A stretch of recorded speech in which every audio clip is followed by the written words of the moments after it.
my professional opinion, Jack's not being paid about anything. So it's going to be right here.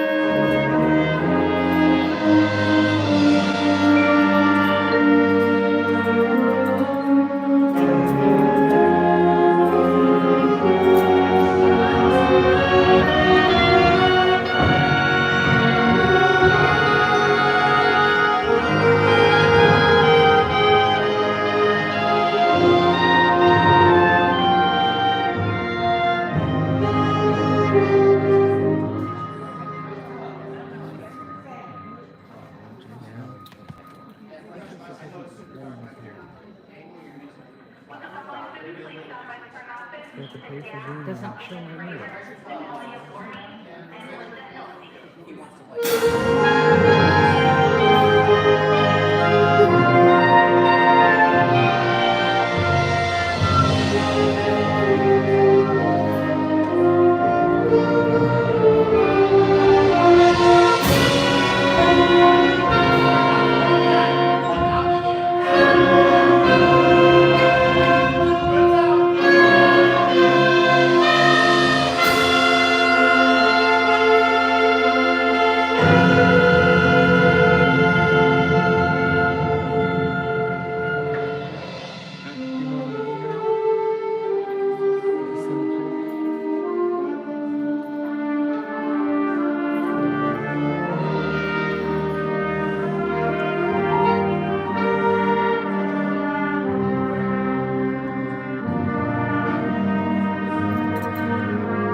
Started.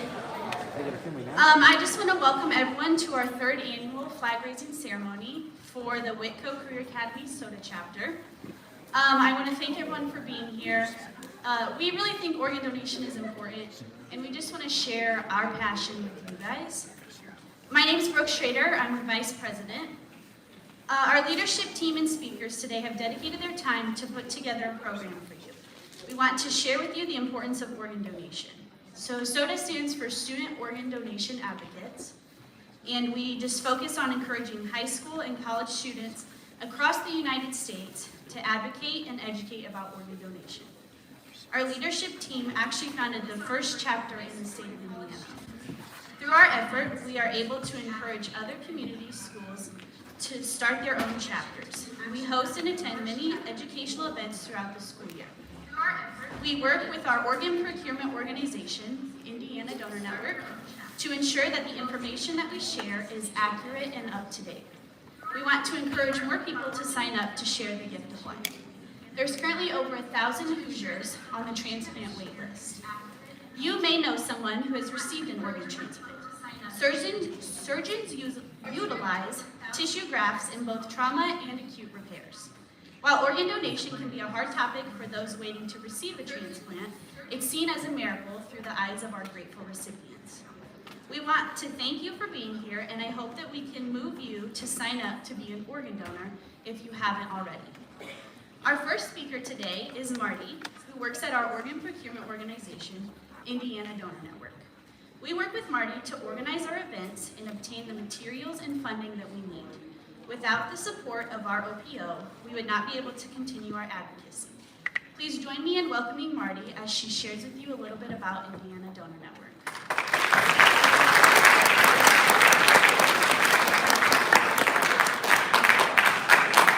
Thank you, Brooke. Hello, everyone. First of all, on behalf of Indiana Donor Network and Donate Life Indiana, I want to thank the SODA students for all the work that they have done, not only just in putting this event together, but throughout the year to try to raise awareness among their fellow students about donation and transplant.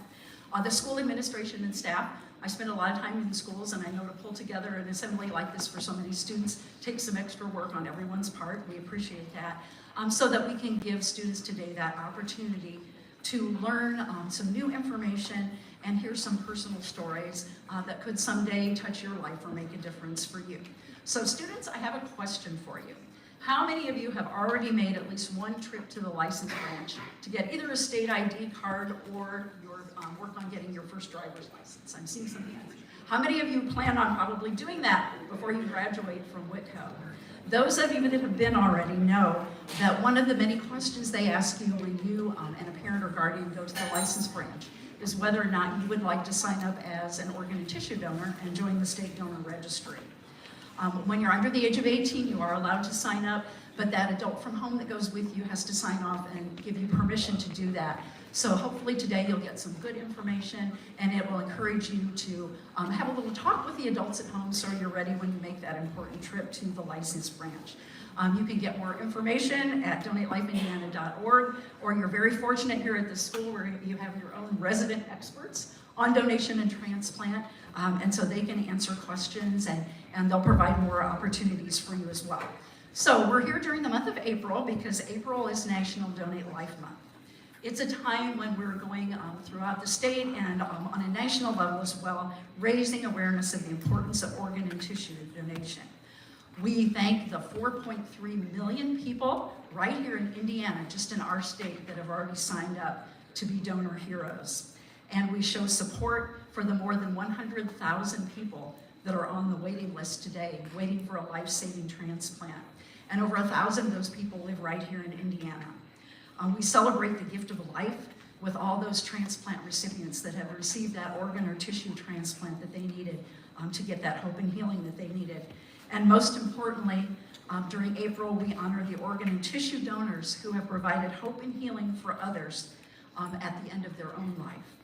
So it's been my honor to meet and get to know many different donor hero families throughout my years with the organization. And I have the privilege today to introduce Crystal Hollowell, and her sister Cassandra Arthur is here with her as well. And they're going to share a little bit with you about their mom, a very special person to them, and the lives that she was able to touch through her gifts of donation.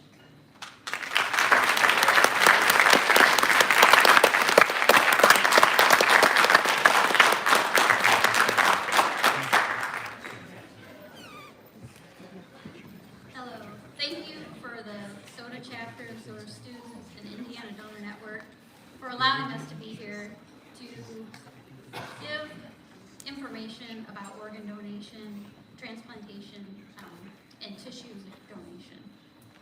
June 14th, 2015, almost 8 years ago, our mom was rushed to Parkview Hospital in Fort Wayne via helicopter. She had a brain aneurysm. It had already burst, and when they went and did the scan, they found another one. She was given a 2 or 3% chance of living, even if she made it through surgery. She had signed up to be an organ donor. We had discussed it as a family prior to. It was always kind of something we always said that, you know, we don't need those organs after we're gone, so if it can help somebody live a better life, let them have them. So on that night, she became an organ donor hero. And she not only had her liver transplanted to a gentleman in central Indiana, she also was a tissue and cornea transplant donor. Her bone tissues saved, they were able to do 31 grafts, and that goes for surgeries, like if somebody has to have skin grafts from a burn, or spinal surgeries. So she was a hero not only to her liver recipient, but to 31 different people who received her tissue transplants. That has prompted my sister and I to become advocates for the Indiana Donor Network. We've been advocates for about 7.5 years. We have done lots of different events. This is a first for us, so we do thank everyone. And if you think of organ and tissue donation, I like to refer to the tissue donation more because most people don't think about that. The organ donation is very popular as a, saying you're signed up to be a donor. But the tissue donations also help so many people. And if we can leave you with one thing, even if you're not an organ donor, you can still help people with cornea and tissue donations. Thank you.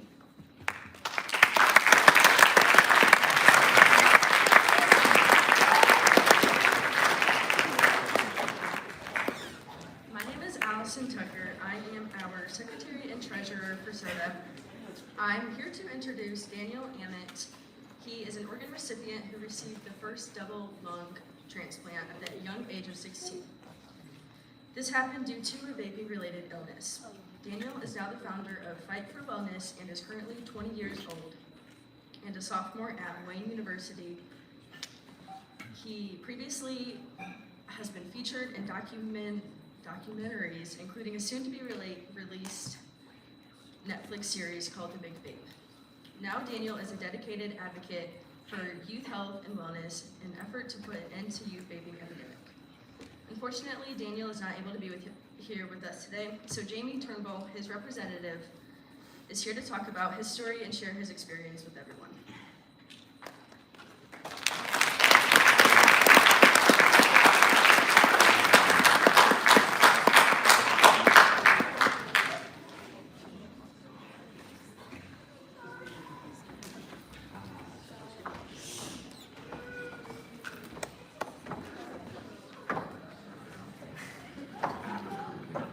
Got our generation hooked on nicotine within only a few years. When I was in 8th grade, people started to vape around me. By freshman year, my entire friend group was vaping. By sophomore year, I started vaping with a Juul too. I saw Juul become a part of pop culture, and quickly most kids around me were vaping. I would say at least half of my high school. This video is going to be my story and how vaping affected my life. Ever since I was young, I played sports. I was a healthy kid. I participated in sailing and swimming ever since I could remember. I was a runner through my freshman and sophomore year, and I would spend my summers outside from 9 a.m. to 12 a.m., and then do it again the next day. My ultimate goal was to get into the Naval Academy and then attempt to become a Navy SEAL. This was my dream ever since I was 11 or 12. I made an effort to stay away from drugs and alcohol because of this. My freshman year, I completely stayed away from any partying, and I had a 4.1 GPA, and I played 4 sports. I had no time for vaping and didn't even entertain the idea. In the first few months of sophomore year, I got a knee injury from overuse. I was pushing myself too hard. Eventually, I was hanging out with friends more, and I started vaping too. All of my friends had Juuls, so it was hard to stay away from. Before I started vaping, I did some research on the internet and found out that it was just water vapor and nicotine, and that it was completely safe and nothing to worry about. I thought that the only side effect would be getting an addiction at some point, so I just never bought a vape. I would hit my friends at lunch a few times, get my buzz, and do it again the next day. I would keep in mind that if I bought one, I'd get addicted, it'd be a waste of money. By the summer, I followed this pattern until I found someone's Juul in my car in June of 2019, and I bought pods for it for a few weeks, and then I threw it into the lake. I continued to hit my friends' Juuls a few times in the day so I wouldn't get addicted. I just wanted the buzz, and it was a social thing. In August of 2019, I told myself that the day school started, I would stop hitting my friends' vapes, so I didn't get a long-term addiction. A few days before school started, I hit my last vape. The first day of my junior year, I felt really sick. The night before, I had a headache and back pain. Then the next morning, I had a fever. I went to school anyway, not knowing that I had the fever because I didn't want to miss orientation. I ended up being unable to breathe later that night with worsening symptoms. I went to the ER. The doctors took an x-ray and said nothing was wrong and that I just had anxiety. I was sitting on my bed in the ER room made of curtains. My mom and dad were sitting against the left wall.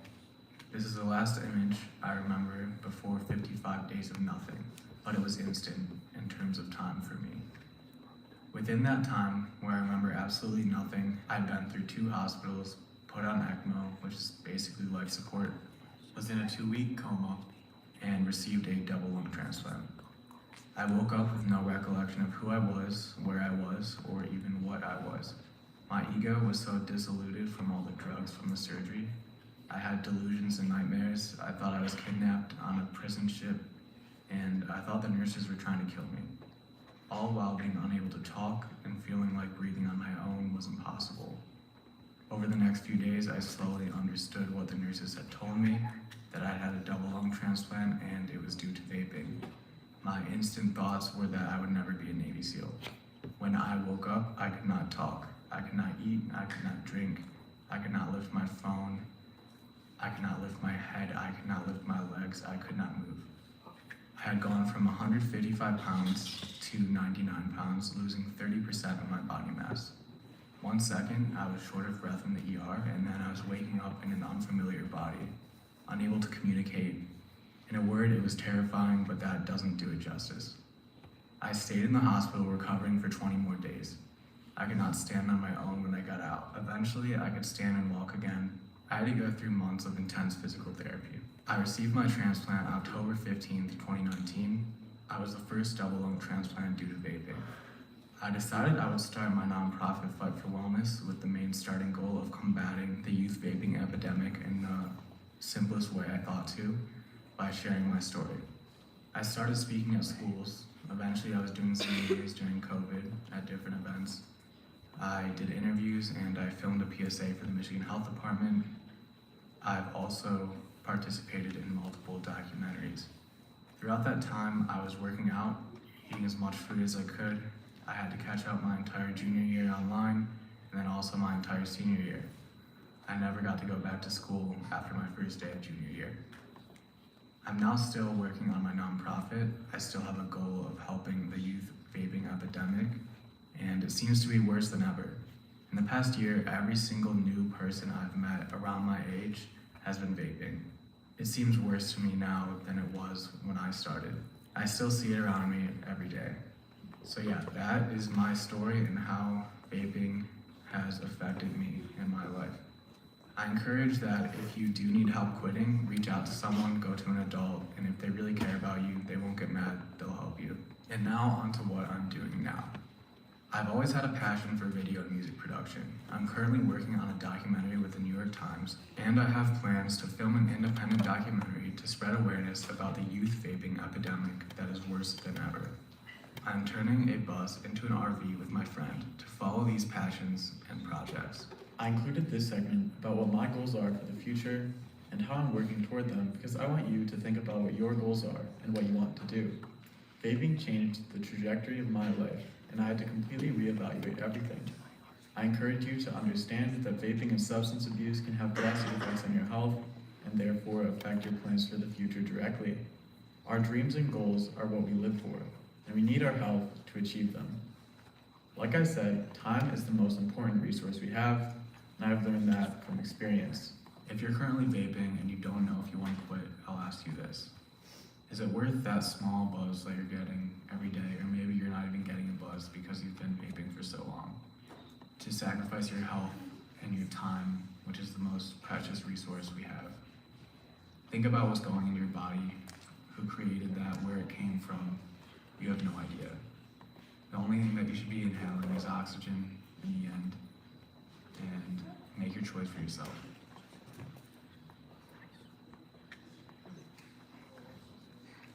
Hello.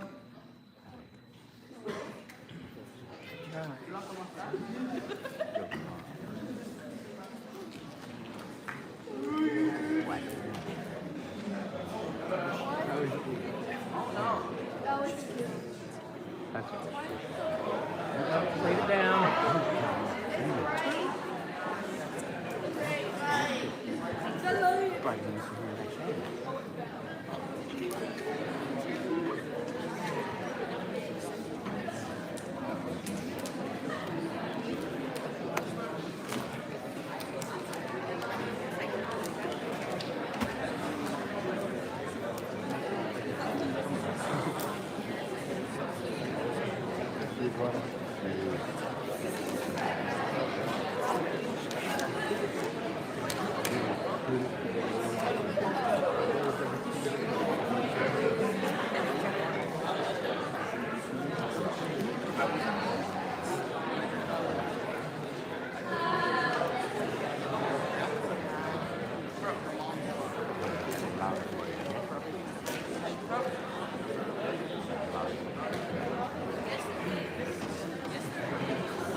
you should be good to go.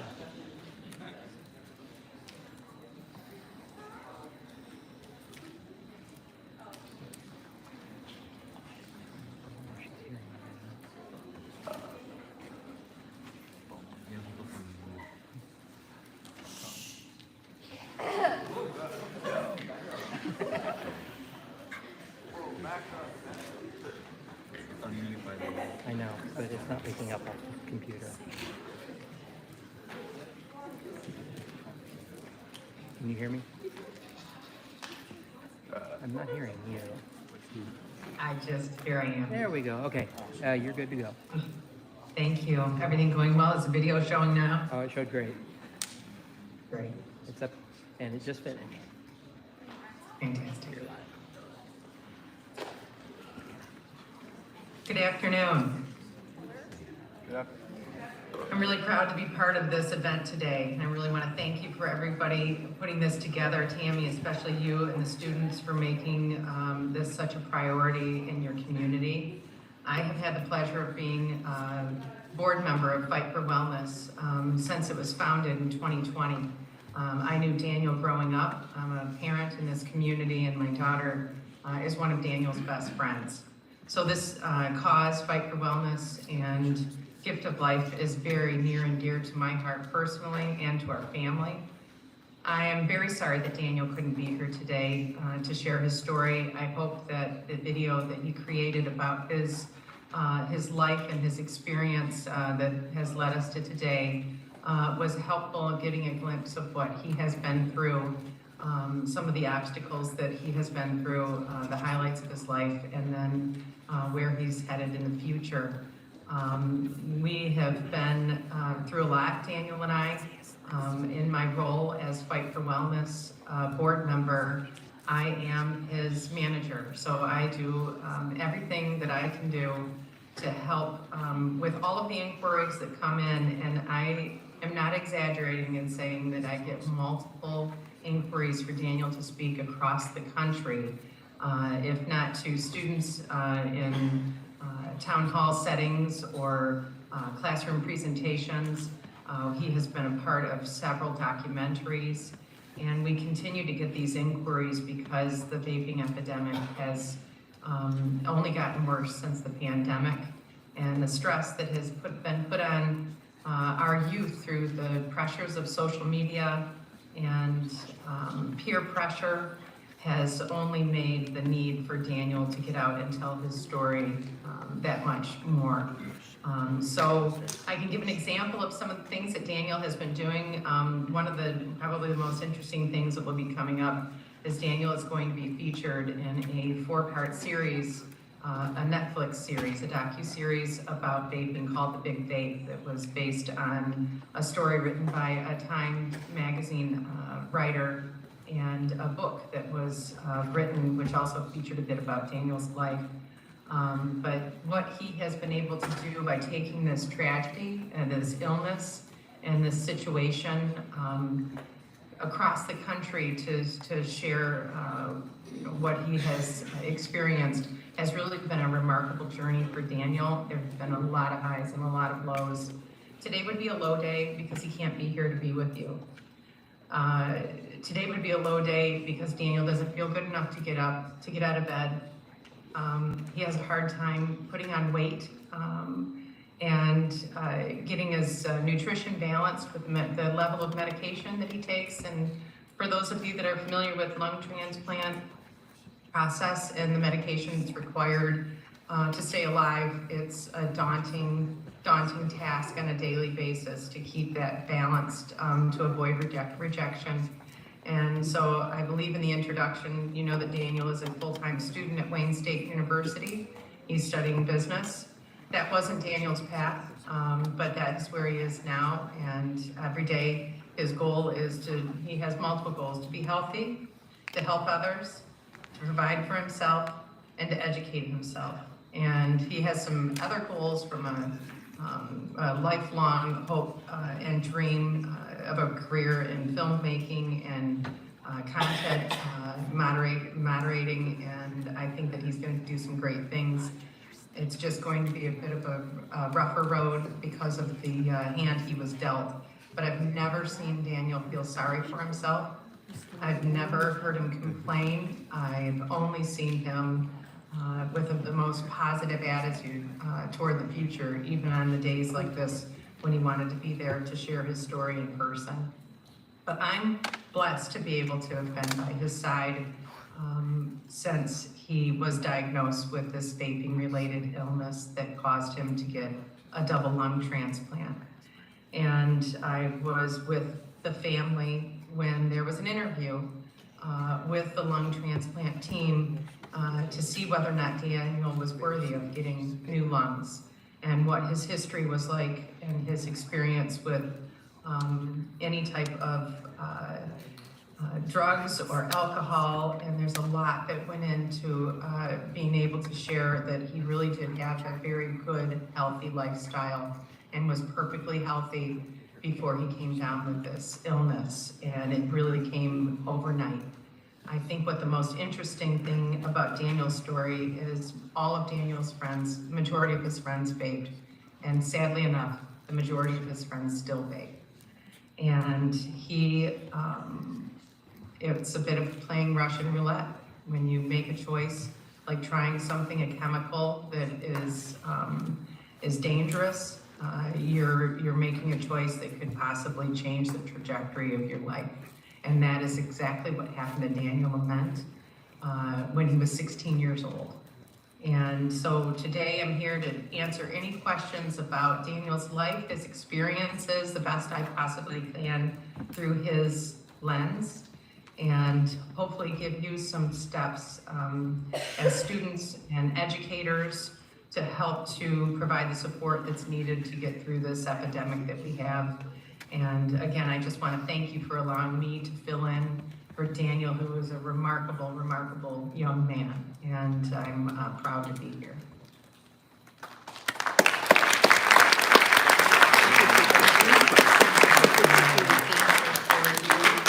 A good way to start.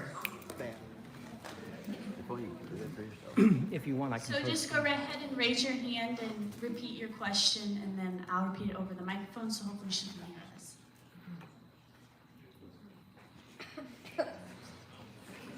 Yeah, go ahead. What is the average life expectancy of a new pair of lungs? The question was, what is the average life expectancy of a new pair of lungs? So the doctors have told Daniel that his life expectancy is 7 to 10 years. And that is a very, very challenging thing for a young man to wrap his head around. And we've had many, many conversations, Daniel and I, over the years as he has gone through his recovery and his challenges, because he has a lot of questions about what's my why? If I only have 7 to 10 years, what's my why? Do I stay in school? Do I travel the world? Do I try to figure out what to do to contribute to making sure that this never happens again? But it is a reality that he is faced with, that he has a shortened lifespan.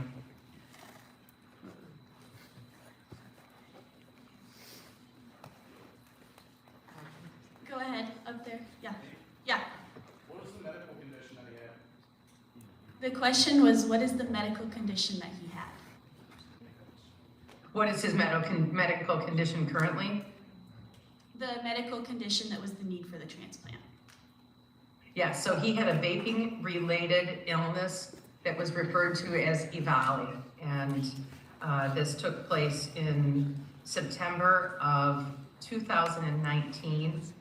And I saw Daniel a couple of days before he went into the hospital. He was at our home and perfectly healthy. Daniel had been playing sports his whole life, very active, huge friend group, very sociable. And he had what he explained as a injury from an athletic injury. And that summer, he decided to try vaping, and he decided to try alcohol and other things that kids experience or experiment with. Other kids were passing around the same vape, but something happened to Daniel that nobody has been able to determine what exactly was in the vape that caused his lungs to be decimated. And that's essentially what the physicians said when they saw his lungs. They have never seen lungs like that before in their medical history. And I actually saw a photo of what the lungs looked like, and it would look like someone that had been smoking for 80 years, or somebody that had just abused their body. And so the fact that he could go from a perfectly healthy person into school one day and the next day not able to breathe, and within days on ECMO, which is essentially like, you know, a treatment that keeps your breathing. He was on his deathbed, and it took many days, and there's one story that was pretty remarkable. When he finally was approved for the lungs, and Daniel didn't know that he was going to get a lung transplant. Daniel didn't know that when he went into the hospital, they thought it was pneumonia or bronchitis, and by the time he was in a medically induced coma, he had never realized that vaping was what had caused his injury. But when he woke up after the transplant, he was told by the nurses, and I happened to be in the room because I, as an advocate for Daniel, I was partially spending the days to help his parents cover for the other siblings. Daniel has 8 other siblings. He's a family of 9 children and a twin brother that also battled with vaping as well. And it was he was in complete denial that it could have possibly been vaping that would cause him to have had to have a double lung transplant. So it was shock, and he was frightened, and mentally it really, really was a very challenging situation for him to handle. The one other point I want to make in regard to the lung transplant, that he received notice for the family that he was approved for lungs. There was a set that was going to be coming to Michigan. They prepped him for surgery. They went into surgery, and the surgeon rejected the set of lungs, saying that it wasn't a fit. So Daniel had to be rolled out of his OR room. The family was told that the lungs weren't going to work. And the miracle that happened the next day was that a second set of lungs were made available to Daniel that were a fit, and he was able to survive. But the fact that he had that incredible miracle twice, and we thought, as soon as we heard the first time that these lungs were not a fit and that they were being rejected by the surgeon, we had lost some hope. But the fact within 24 hours later, another organ donor made these available to Daniel was nothing short of a miracle.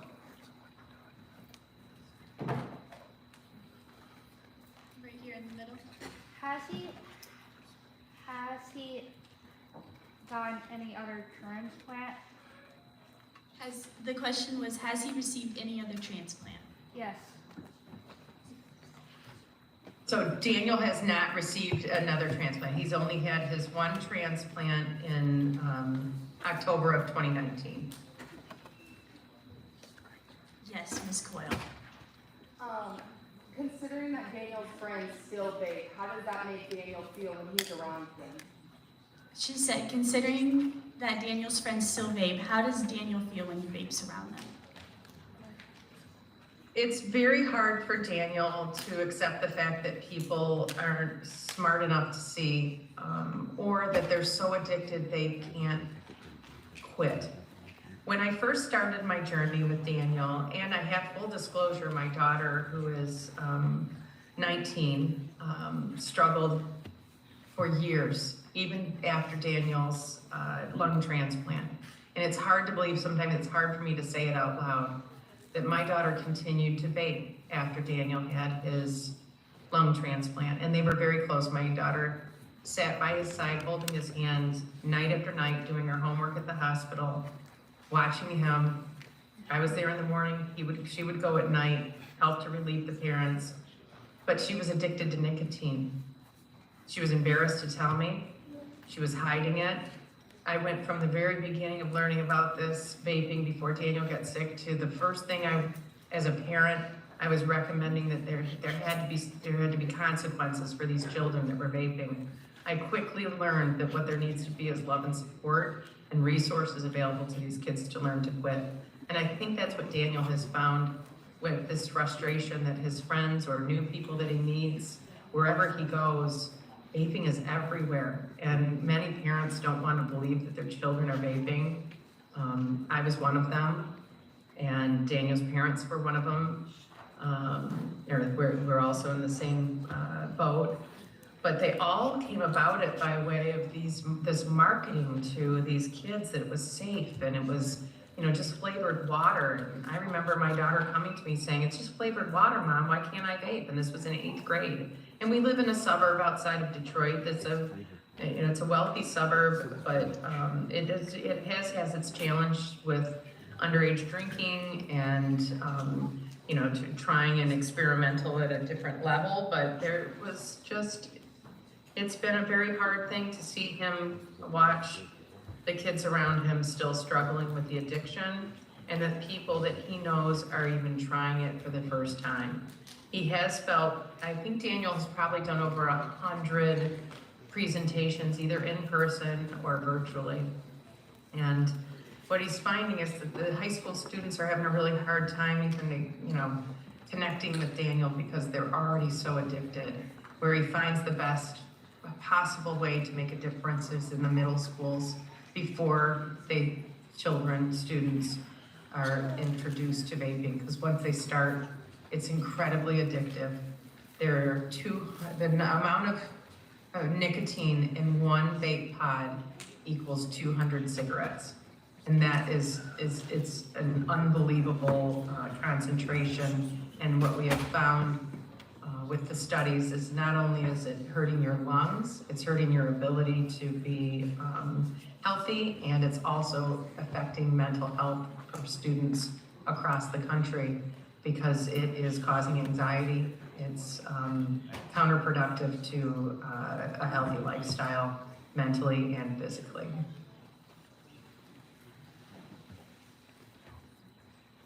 Go ahead.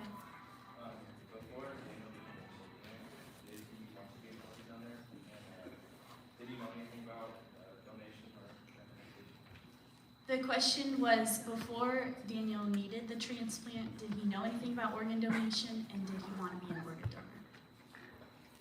Did he know anything about transplant before he needed them? Yes.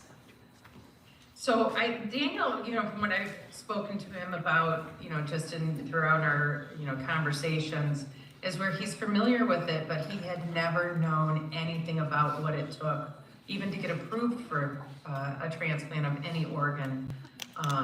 I don't believe that he thought, like many kids, realize that they can play such a role by just committing to doing that when they get their license, but it wasn't something that was on his mind or in his daily thoughts or discussions, because he did not know anybody that had a transplant before. And so this was all very, very new to him. It was very new to me. I've never known anybody to have a transplant. I know now more about the challenges and what comes along with it than I ever thought that I would. Go ahead. Does Daniel plan to continue speaking at events like this, or is there a bigger? The question was, does Daniel plan to keep speaking at events like this, or does he have a bigger goal? Daniel wants to continue to speak. He wants to continue to share his story.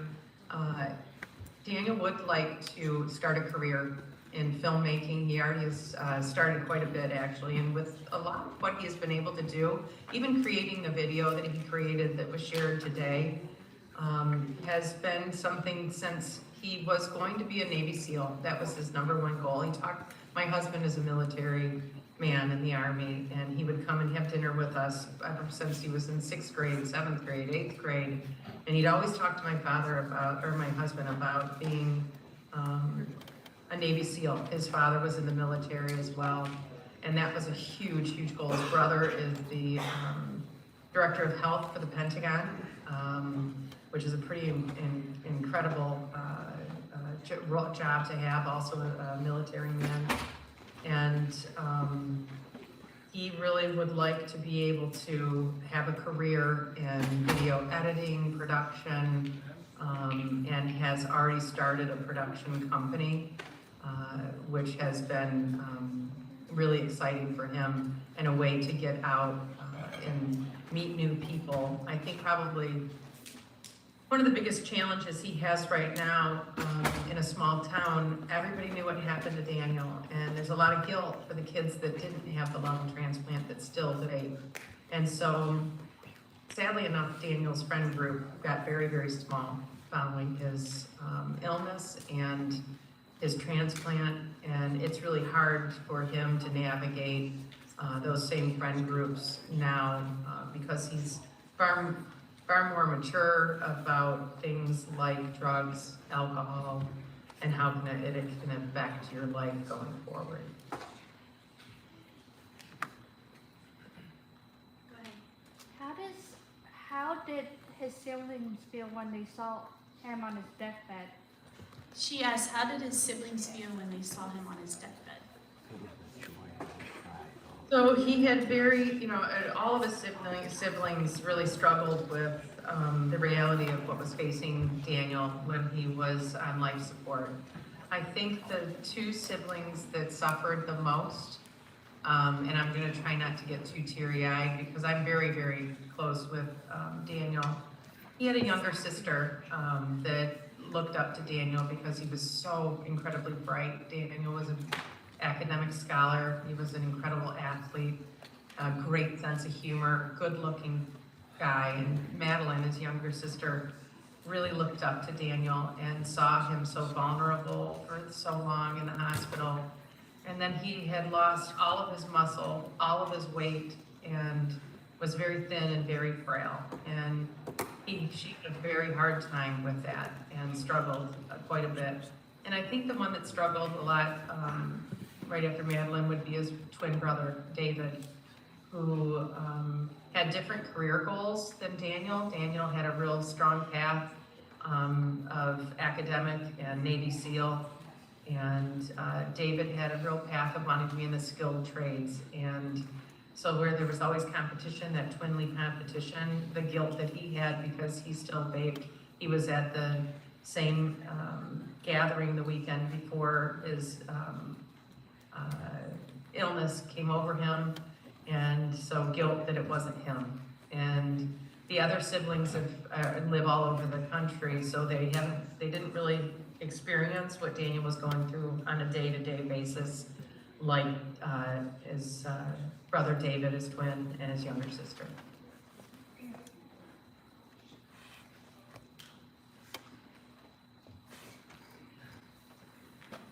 other questions? Yes, ma'am. So besides her daughter, who else was there to help Daniel? She asked, besides your daughter, who else was there to help Daniel? Oh, I'm sorry, can you say that again? She said, besides your daughter, who else was there to help Daniel? So Daniel has been able to collect some pretty remarkable people along the way. I stated that he's going to be in a documentary. In addition to the Netflix documentary, he was featured in a documentary called Taking a Toke, and a phenomenal woman that was the producer of this film, her name is Lori Tobin out of Boston, has been an incredible advocate for Daniel, speaking across the country. Lori and Daniel just returned from a 3-day 6-school tour in Montana, all regarding vaping and at the high schools. And unfortunately, Daniel was very sick during that trip. And thankfully, Lori was there to help him get through, cover for him when he wasn't feeling good on a question at the presentations. He made it to all 6 presentations, but we think that trip might have been too much for him to do those back-to-back. So people like Lori, we have one other board member who's another parent of one of his friends. My husband has been an incredible help to him, a hug when he needs it, another person to bounce ideas off when he's struggling with what decisions he makes, with how to spend his days that he has. And so he's got some good support. He has a few friends. He's got one friend that he travels with on the bus, where they've had some really incredible, sometimes makes me nervous experiences traveling to California, cross country.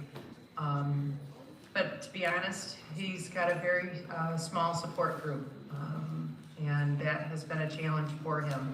He doesn't like to ask for help.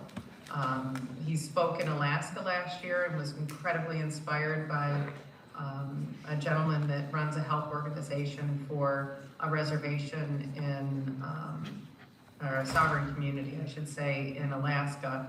Alaska has probably one of the highest teen suicide rates and vaping epidemics in the country. And he was able to connect with some of the members of this community because of the nature that they live in. There's so many positive things about Alaska. He was able to do drone footage and a lot of incredible filmmaking there. So people like Charlie, who brought Daniel to Alaska. Charlie's bringing Daniel back to Alaska next month if he's feeling okay to do a teen summit. So it's usually the people that he has met along the way that are new friends that have been good support group. But I would say on a day-to-day basis, I am his go-to. Go ahead.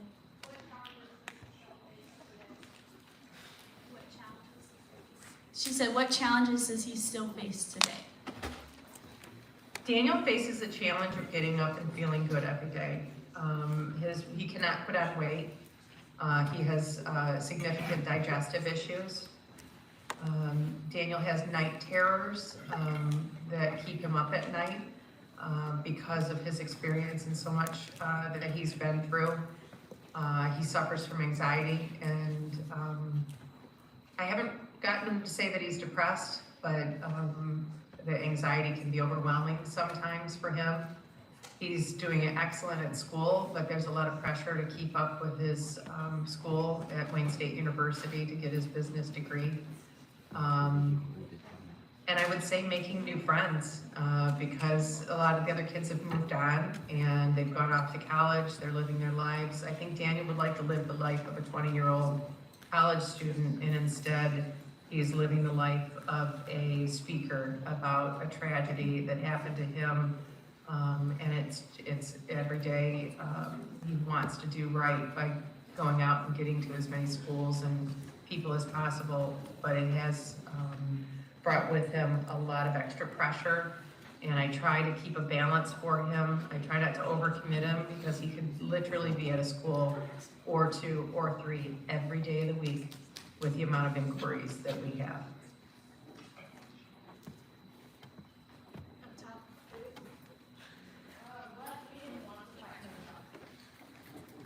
Her question was, what made him want to fight for his life? What made Daniel want to fight for his life? So I think with the challenges, most people that get a lung transplant know before they're going in that they need this. Daniel woke up and was told he had a double lung transplant due to vaping. And when I say that he was in denial, he just shook his head. He had the trach in, and then when he had the speaking machine, he was trying so hard to talk. He couldn't lift his phone to type. He couldn't lift a pen. And his whole goal fighting for life was to get out of the hospital. He was miserable in that hospital. He didn't like the sounds, the amount of people coming in every 5 minutes. He couldn't sleep. He was anxious. He didn't know what his life was going to be like.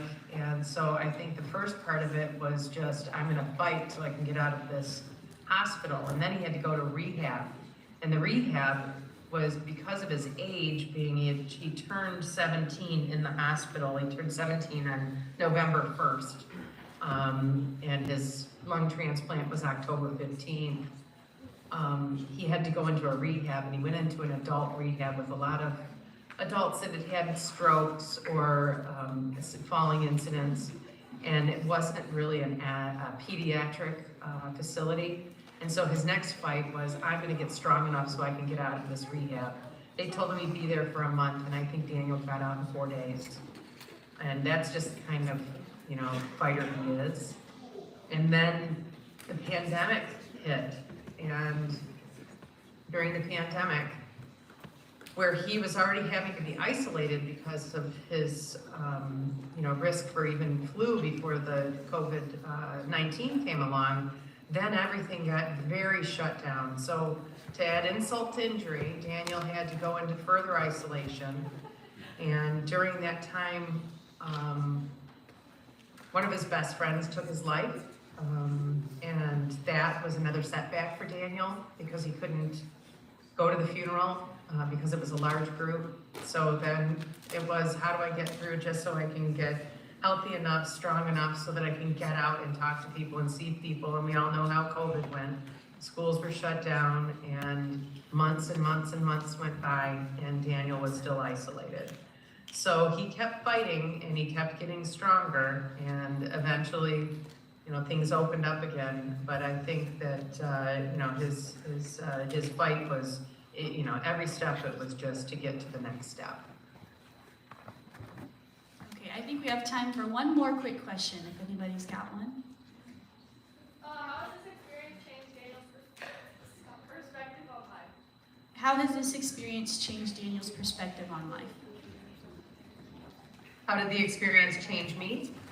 No, Daniel's perspective on life. Oh, Daniel's perspective on life. Gosh, I think Daniel appreciates things a lot more now than he did then. I don't think he takes life for granted. I think every decision he makes, he's very thoughtful in his decision, and really has, steps back and says, what is this going to be? How is this going to be better for our community? How is this, whatever decision is being made, whatever is being faced, how is it going to be better for the community? How is it going to be better for himself? And how is he going to achieve his goals? What are the right steps to achieve his goals? And I think that is probably what his focus has been now, is to determine what steps he needs to take to keep healthy, to extend his life, and to make the life that he has and the time that he has on this earth as beneficial as he can to his community, to himself, and he really wants to make an impact, and I can see that in everything that he does. That's great. Thank you, Jamie, for joining us today through Zoom. Is there any last statements that you want to leave us with? No, I just want to thank everyone. Again, it's a tough topic to talk about, and I want to thank all of you for inviting us, and I want to again apologize for Daniel for not being here. He would have liked to have been here, but that is the reality that he faces. But I hope everybody has a wonderful day and keep doing the great work you're doing. And I would just say, any decision that you make, think about how it's going to impact your life going forward. Thank you, Jamie.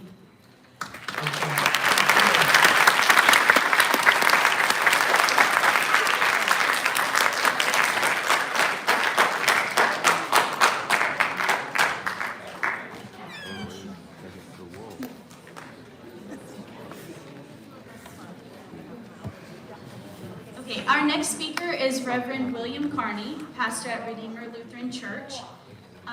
Pastor Carney was at our National Flag Raising Ceremony last year. So he's going to share what organ donation means to him, and he's going to offer a prayer for us. Join me in welcoming Pastor Carney.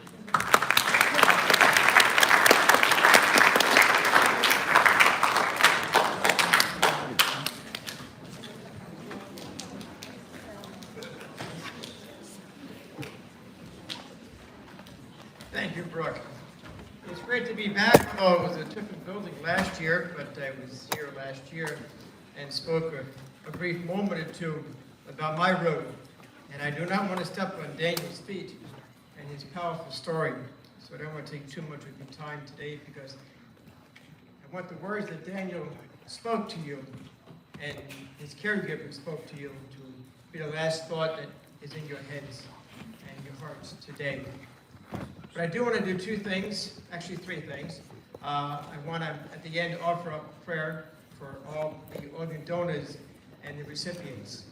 And I want to share with you about one little boy, this guy here.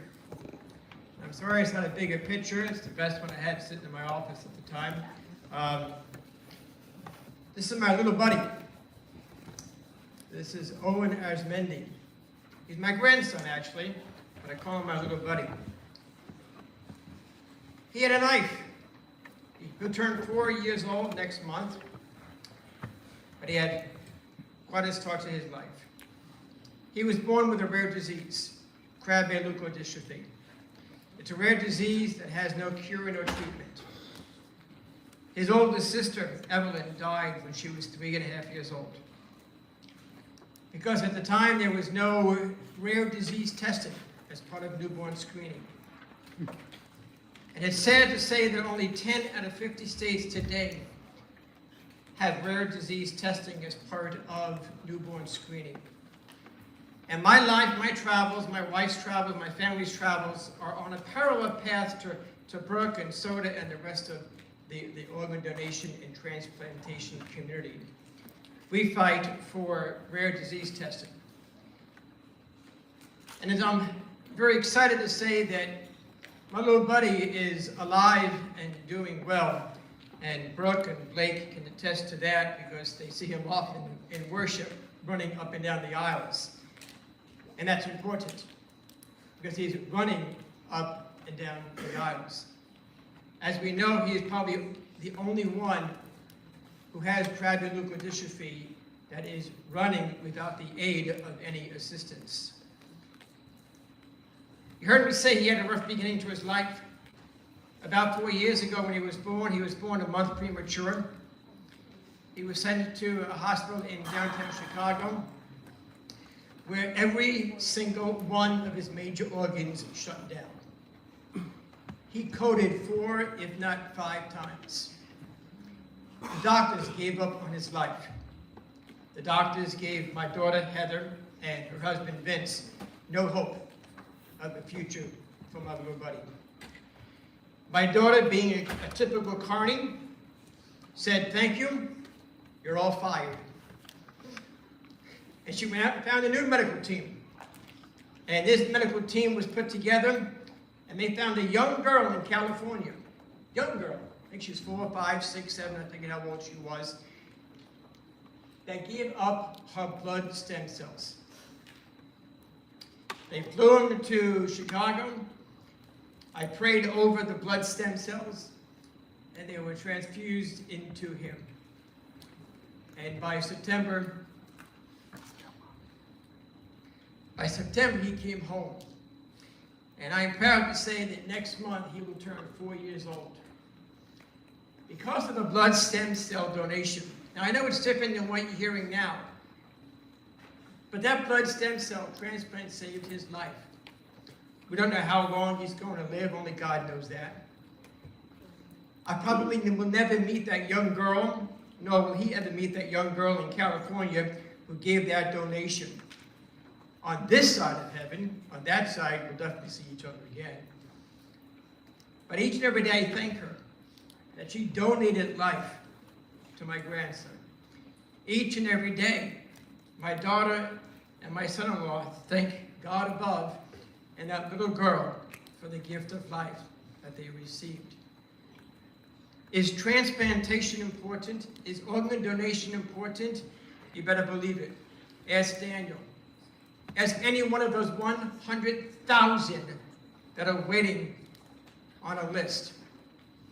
Ask me. Ask Owen. Organ donation, transplantation, tissue, blood stem cells. It's all important to donate life. And there is an answer out there. And the key thing is we are the answer. We have the answer. The answer is in front of us. The answer is staring us in the mirror. We are the answer to life. God has given us life. It's up to us to pass it on to others. And I encourage you to pass on life to your brothers and sisters, to those 100,000 who are still waiting, praying, hoping for the gift of life. As I said, life is important to me. I'm proudly wearing my soda shirt that Brooke gave me. Thank you, Brooke. I'm wearing the band that Blake gave me last year, and I've worn it each and every day of my life. And I wear one for Owen. And these never come off my wrist, because life is important. And life is so important to me, to my family, Brooke, to your church family, that we want to do something for soda. So Brooke, if you come back up on stage, and I'm not quite sure how much time we got left. Brooke told me I got 10 minutes. So I got plenty of time, Brooke. I can keep telling stories. Don't do that? Brooke says don't do that. Life is so important for us at Redeemer, Brooke, that as you know, we had offerings every week during Lent. And we had two projects. One, we have a legacy that we help families who are looking to foster and adopt kids. Because as you might not know, it is extremely expensive for adoption. So we put together some offerings to help a legacy of life for adoption and for foster parents. But we also included this soda chapter because it's that important to us. And I am excited, I am happy, and Brooke, I would like for you, on behalf of your soda crew out there, to accept this check from your church family in the amount, I think it's between $400 and $500.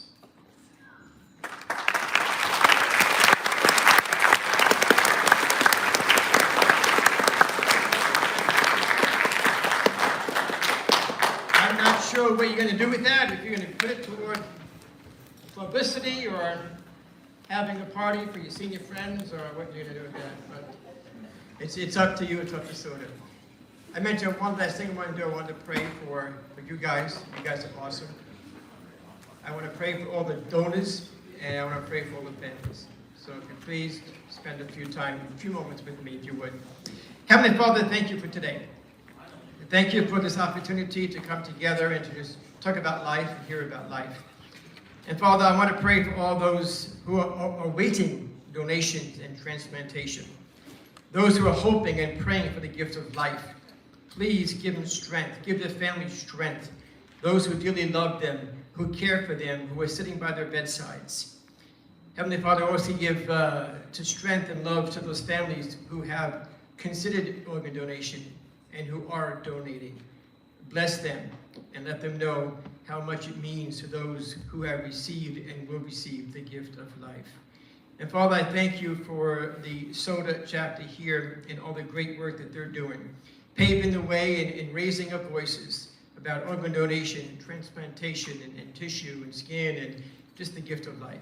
Bless their work, that many more lives will be saved. And dear Lord, bless these awesome students here at this high school. Remind them how unique they are, how important they are, and how awesome they are, and that you love them very much. Thank you, God, in you we pray. Amen. Once again, thank you, Brooke, for inviting me to speak. And thank you for listening, and donate and get the gift of life. Thank you.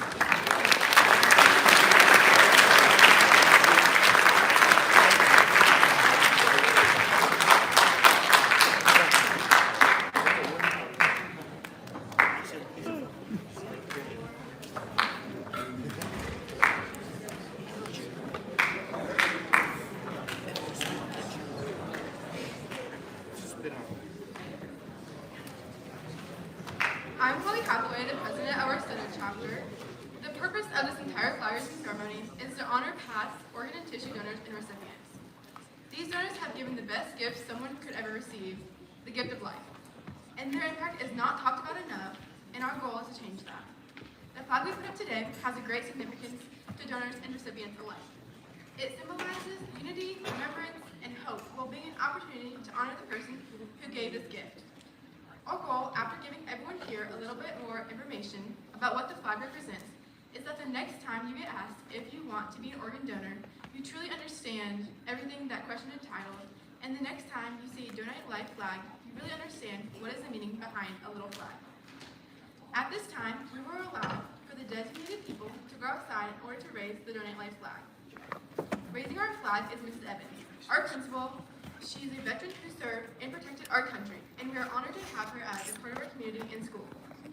While they are transitioning outside, we are going to do some organization tribute. So I'm going to be short off.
Oh.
Why is your favorite happy?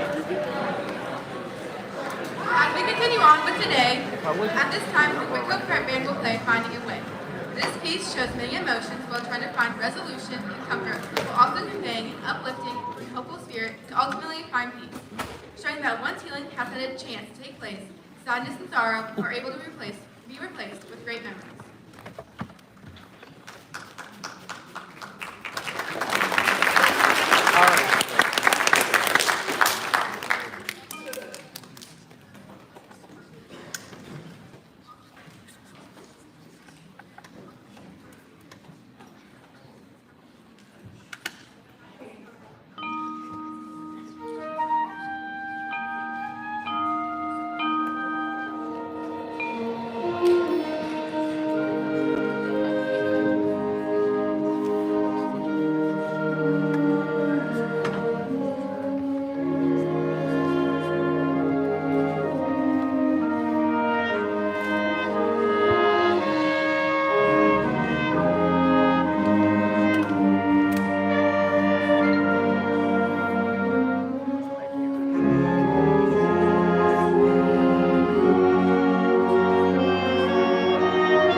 purpose is to obviously gain more organ donors in the world, but that wasn't even our biggest goal. Our biggest goal was to educate the student body on the importance of organ donation and how this decision can affect many lives. People our age don't think about organ donation often because it's not everyone's favorite topic, but it is an important one and something that we were able to bring up to everyone today with the help of our guest speakers. Our SOTA leadership team hopes that this flower-raising ceremony was interesting to watch and that everyone at least learned one new thing while they are here. Before you leave today, ask yourself if you are already an organ donor, and if you are not, are you open to becoming one? We thank all of our guest speakers, the Whitlo Prep Band, Whitlo Junior Senior High School Administration, the IT Department, Whitlo School Board, WCA Culinary Arts students, and all media coverage for being here today. Without all of these people, our SOTA leadership team would not have been able to make today possible. We also thank all students here today for listening to our guest speakers and helping us raise awareness around organ donation. You might not think this conversation matters in the moment, but believe us when we say it matters to many people around the world. Also, feel free to grab cookies on the way out or candy. Thank you everyone for coming today.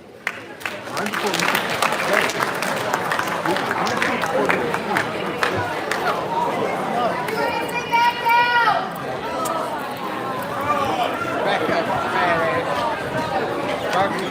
Bryson, keep going. Sit down, please. You're not leaving yet.